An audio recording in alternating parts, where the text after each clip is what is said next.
Ever since Code's limiters were released, people have been debating about Code's new tier in the verse. We know Code, before he got his limiters released, could more or less stalemate True Essence Boruto, and he also thought he could go blow for blow with Naruto. So Code would already be Otsutsuki level before getting his limiters released. And that's consistent because Code is a card member, and Sasuke actually says card members have Otsutsuki level power. So since we know that Code before getting his limiters released is easily Otsutsuki level, then Code after getting his limiters released would obviously be much more of a threat. This new threat level is shown in the story, with the many statements that Code without his limiters would become a threat stronger than Jigen. However, there is some quote-unquote counter-argument that some people try to use to downplay these statements.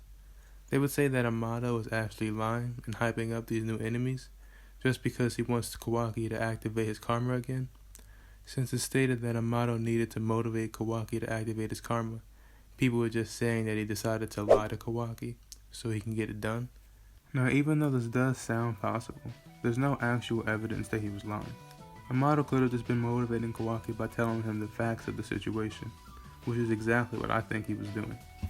You would need some type of confirmation that he was lying, like he would have needed to admit it, or it would have just needed to have been explained.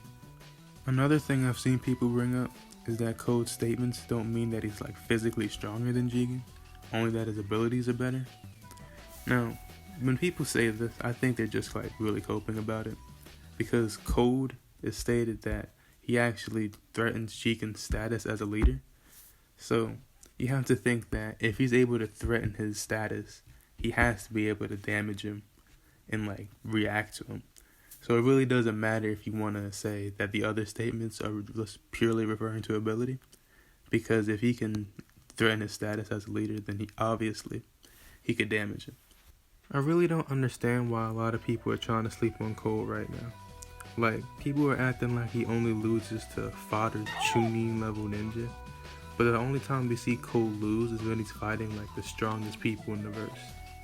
Code, he's eventually gonna get that main villain buff.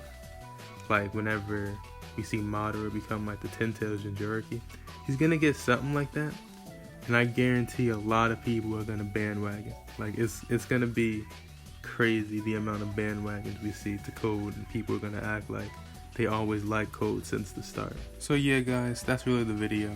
I really think a lot of people are underrating Code, especially on my Instagram, which is really part of the reason why I made this.